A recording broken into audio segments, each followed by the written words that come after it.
বিশ্ব সংবাদে আপনাদের স্বাগত। সংবাদের শুরুতেই শিরোনাম, পরে বিস্তারিত।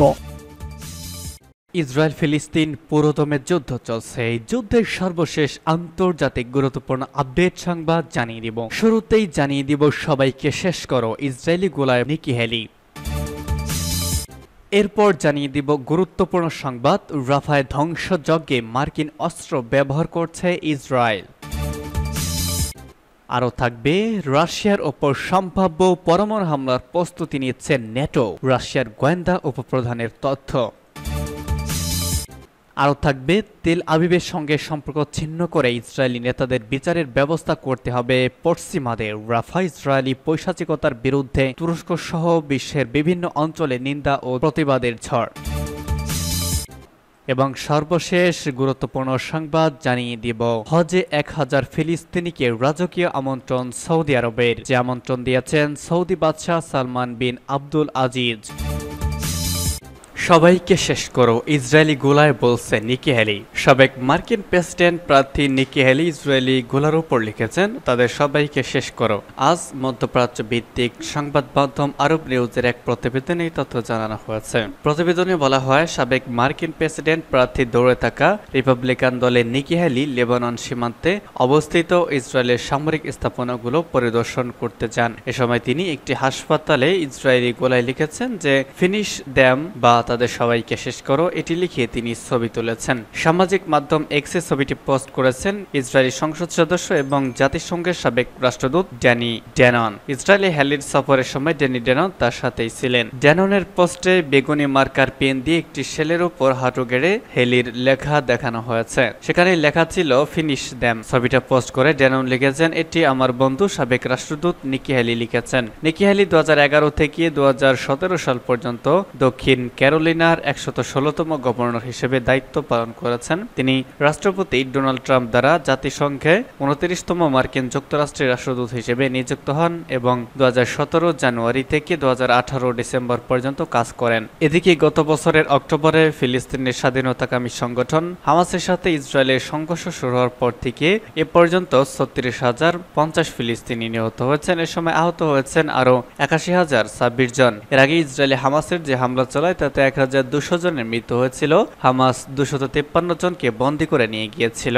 এর মধ্যে শতাধিক ব্যক্তিকে ইতিমধ্যেই মুক্তি দেওয়া হয়েছে, আরও কিছু মারা গিয়েছে, আরও কিছু রয়ে গিয়েছে। রাফায় ধ্বংসযজ্ঞে মার্কিন অস্ত্র ব্যবহার করছে ইসরায়েল। রাফায় ধ্বংসযজ্ঞে মার্কিন অস্ত্র ব্যবহার করছে ইসরায়েল। ঘটনাস্থলে ফুটেজ বিশ্লেষণে এমনটি জানিয়েছে মার্কিন সংবাদ মাধ্যম CNN। আল জাজিরার খবরে বলা হয়েছে, রাফার তালুস সুলতান শরণার্থী শিবিরে মার্কিন অস্ত্র ব্যবহার করে হামলা চালিয়েছে ইসরায়েল। এতে শিবিরের ঘর বাড়িতে আগুন লেগে যায়। এতে জীবন্ত পড়ে 45 জন বাস্তুচ্যুত ফিলিস্তিনি নিহত হয়। এছাড়া আরও 200 জন আহত হয়। এই ঘটনার দায় ইসরায়েলের সামরিক বাহিনী স্বীকার করেছে। তারা দাবি করেছে, হামাস যোদ্ধাদের একটি আবাসনে বোমা হামলা করে তাদের বাহিনী, এরপর সেটি বিস্ফোরিত হয়ে সেখানে আগুনের সূত্রপাত ঘটে। এরপর আগুন দ্রুত নিকটবর্তী তাঁবুতে ছড়িয়ে পড়ে, ফলে তালুস সুলতান এলাকাটির শিবিরটি ধ্বংস হয়ে যায়। এতে কমপক্ষে 45 জন নিহত এবং প্রায় 200 জন আহত হয়। CNN রবিবারের স্ট্রাইকের দৃশ্যে তোলা ফুটেজ যাচাইয়ের জন্য 4 বিস্ফোরক অস্ত্র বিশেষজ্ঞকে দায়িত্ব দেওয়া হয়। তারা জানায় যে জিও লোকেটেড ভিডিওটিতে মার্কিন তৈরি GBU-39 ছোট ব্যাসের বোমাইয়ের লেজ দেখানো হয়ে গেছে। CNN যোগ করেছে যে অস্ত্রের অবশিষ্টাংশে দেখা সিরিয়াল নম্বরগুলো ক্যালিফোর্নিয়া ভিত্তিক GBU-39 যন্ত্রাংশের প্রস্তুতকারকের সাথে মিলে গেছে। রাশিয়ার ওপর সম্ভাব্য পরমাণু হামলার প্রস্তুতি নিচ্ছে ন্যাটো। রাশিয়ার গোয়েন্দা সংস্থা ফেডারেল সিকিউরিটি সার্ভিস বা FSB এর উপপ্রধান এবং সীমান্তরক্ষী বাহিনীর প্রধান জেনারেল ভ্লাদিমির কুলিশভ বলেছেন, মার্কিন নেতৃত্বাধীন ন্যাটো সামরিক জোটভুক্ত দেশগুলো রাশিয়ার ওপর সম্ভাব্য পরমাণু হামলার জন্য প্রস্তুতি নিচ্ছে। রুশ গণমাধ্যম রিয়া নোভোস থেকে দেওয়া এক সাক্ষাৎকারে তিনি একথা বলেছেন। তিনি সম্ভাব্য পরমাণু হুমকির গুরুত্ব তুলে ধরে বলেন, তার বাহিনীকে ইসরায়েলকেই হুমকি দিয়ে মোকাবেলা করতে হবে। জেনারেল কুলিশভ বলেন, রাশিয়ার সীমান্তের কাছে ন্যাটো গোয়েন্দাদের তৎপরতা বাড়ছে। ন্যাটো বাহিনীর সামরিক প্রশিক্ষণ জোরদার করেছে। এসব প্রশিক্ষণে রাশিয়ার বিরুদ্ধে পরমাণু হামলা সহ সম্ভাব্য আক্রমণের দৃশ্যপট তৈরি করা হয়েছে। ন্যাটোভুক্ত বিভিন্ন দেশে মার্কিন পরমাণু অস্ত্র মোতায়েনের ব্যাপারে রাশিয়া এর আগে কঠোর সমালোচনা করেছে। বেলজিয়াম, জার্মানি, ইতালি, নেদারল্যান্ড এবং তুরস্কের মতো দেশে আমেরিকা পরমাণু অস্ত্র মোতায়েন করেছে, অথচ এসব দেশের নিজস্ব পরমাণু অস্ত্র নেই। আর উদ্বেগের বিষয় হচ্ছে, যে সমস্ত দেশে পরমাণু অস্ত্র মোতায়েন করা হয়নি এমন দেশও মহড়ায় অংশ নিচ্ছে।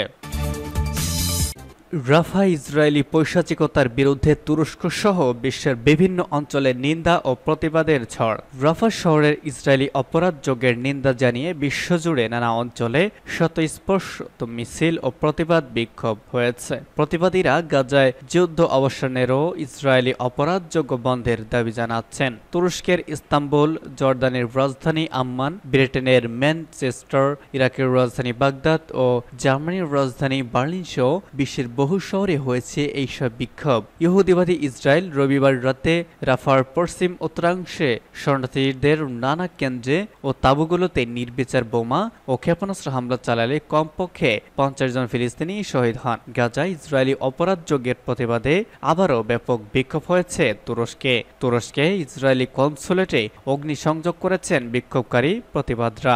মার্কিন কনসুলেটের সামনে এবং শহরের অন্য আরেকটি এলাকায়ও প্রতিবাদ ও বিক্ষোভ মিছিল হয়েছে। প্রতিবাদীরা একটানা 8 মাস ধরে চলমান বেসামরিক ফিলিস্তিনিদের ওপর ইসরায়েলি গণহত্যা বন্ধে কার্যকর পদক্ষেপ নিতে বিশ্ব সম্প্রদায়ের প্রতি আহ্বান জানান। তাদের হাতে থাকা কয়েকটি ব্যানারে লেখা ছিল, ফিলিস্তিনকে মুক্ত করো, ইসরায়েল ও তার সহযোগী আমেরিকা ধ্বংস হোক বলে তারা স্লোগান দেয়। সম্প্রতি গাজার সবচেয়ে দক্ষিণে রাফা শহরের নারী ও শিশুদের ওপর যে পৈশাচিক গণহত্যা চালিয়েছে ইসরায়েল, তাতে ইসরায়েলের বিরুদ্ধে গোটা বিশ্বের বিভিন্ন অঞ্চলে প্রতিবাদ মিছিল ও নিন্দার ঝড় আবারও জোরদার হচ্ছে। রাফা ইসরায়েলি গণহত্যার বিষয়ে জাতিসংঘ নিরাপত্তা পরিষদের জরুরি বৈঠকে দাবি জানিয়েছে আলজেরিয়া। পাকিস্তান রাফা ইসরায়েলি ফিলিস্তিনি শরণার্থীদের ওপর ইসরায়েলিদের হামলাকে আন্তর্জাতিক আইনের অবমাননা বলে উল্লেখ করেছে। জাতিসংঘ মহাসচিব গুতেরেস গাজায় অবিলম্বে যুদ্ধবিরতি প্রতিষ্ঠার দাবি জানিয়ে বলেছেন, গাজা উপত্যকায় যে ভয়াবহ আগ্রাসন চলছে এবং দানবীয় আতঙ্ক বিরাজ করছে তার অবশ্যই অবসান হতে হবে। এদিকে ইহুদিবাদী ইসরায়েলকে দ্বিতীয় বিশ্বযুদ্ধের সময়কার জার্মান নাৎসি সরকারের সঙ্গে তুলনা করেছেন লেবাননের ইসলামী প্রতিরোধ আন্দোলন হিজবুল্লাহর মহাসচিব সৈয়দ হাসান নাসরুল্লাহ। তিনি বলেছেন, গাজা ইসরায়েলি পাশবিকতার বিরুদ্ধে যেভাবে গোটা বিশ্ব ফুটে উঠেছে তাতে এই নাৎসি সরকারের টিকে থাকার সম্ভাবনা অত্যন্ত ক্ষীণ। সৈয়দ নাসরুল্লাহ গত রাতে টেলিভিশনে সম্প্রচারিত এক ভাষণে বলেন, আমি অঞ্চলে নাৎসি সরকারের কোনো ভবিষ্যৎ দেখি না। তিনি বলেন, গত রবিবার গাজা উপত্যকার রাফা শহরে বাস্তুচ্যুত ফিলিস্তিনিদের তাঁবুতে ইসরায়েলি সেনারা যে নির্দয় বোমা বর্ষণ করেছে তা কেবল এই সরকারের পতন ও ধ্বংস ত্বরান্বিত করবে। লেবানন হিজবুল্লাহ নেতা বলেন, ওই হামলা প্রমাণ করেছে ইসরায়েলিরা ইউরোপ জুড়ে পাশবিকতা পরিচালনাকারী নাৎসিদের চেয়েও জঘন্য। তিনি সরাসরি বলেন, এই দখলদার সরকারের বিবেক বুদ্ধি কিংবা নীতি নৈতিকতার বালাই নেই এবং এটি নাৎসিদের চেয়েও খারাপ। গত রবিবার রাতে গাজার রাফা শহরে বাস্তুচ্যুত ফিলিস্তিনিদের একটি তাঁবুতে ইসরায়েলি সেনাদের ভয়াবহ বিমান হামলায় অন্তত 50 জন জীবন্ত পড়ে মারা যায়, যাদের বেশিরভাগ ছিল নারী ও শিশু। আন্তর্জাতিক বিচারিক আদালত বা আইসিজে তেল আবিবকে রাফা শহরে সব ধরনের হামলা বন্ধ বা অবিলম্বে বন্ধ করার নির্দেশ দেওয়ার পরেও ওই পাশবিকতা চালায় দখলদার সেনারা। সৈয়দ নাসরুল্লাহ সম্পর্কে বলেন, আন্তর্জাতিক সমাজ যা গাজায় হামলা বন্ধ করা যে আহ্বান জানাচ্ছে, ইহুদিবাদী ইসরায়েল রাফা শহরের তাঁবুতে হামলা চালিয়ে তার জবাব দিয়েছে। তিনি আরো বলেন, রাফাতে হামলা চালানোয় নিহত শিশুদের লাশ শনাক্ত করা সম্ভব হয়নি। আর এই ঘটনা প্রমাণ করে ইসরায়েল কতটা অসভ্য, বর্বর ও ইসরায়েলি বর্বরতা ও পৈশিকতার বিরুদ্ধে মার্কিন সরকার সহ পশ্চিমা সরকারগুলো এবং ন্যাটো ইউরোপীয় জোটের মৃদু সমালোচনা বা তিরস্কার যে লোক দেখানো ভণ্ডামি তাতেও কোনো সন্দেহ নেই। ইউরোপের কয়েকটি সরকার স্বাধীন ফিলিস্তিনি রাষ্ট্রের দাবির প্রতি তাদের সমর্থন ঘোষণা করলেও তা বর্ণবাদ ইসরায়েলকে শায়েস্তা বা একঘরে করার জন্য মোটেই যথেষ্ট নয়। বরং ইসরায়েলের সঙ্গে সম্পর্ক ছিন্ন করে ইসরায়েলি নেতাদের বিচারের ব্যবস্থা করতে হবে, যেমনটি দাবি উঠেছে তুরস্কের প্রতিবাদী জনগণ সহ বিশ্বের গণবিক্ষোভগুলোতে। সর্বশেষ জানিয়ে দিব, হজে 1000 ফিলিস্তিনিকে রাজকীয় আমন্ত্রণ সৌদি আরবের। শহীদ ফিলিস্তিনিদের পরিবারের 1000 সদস্যকে হজের জন্য আমন্ত্রণ জানিয়েছেন সৌদি বাদশাহ সালমান বিন আব্দুল আজিজ। ইসরায়েলি বাহিনীর হাতে নিহত, আহত বা দখলদার রাষ্ট্রটির কারাগারে আটক এমন ফিলিস্তিনিদের পরিবারের 1000 সদস্যকে রাজকীয় আমন্ত্রণ জানিয়েছেন তিনি।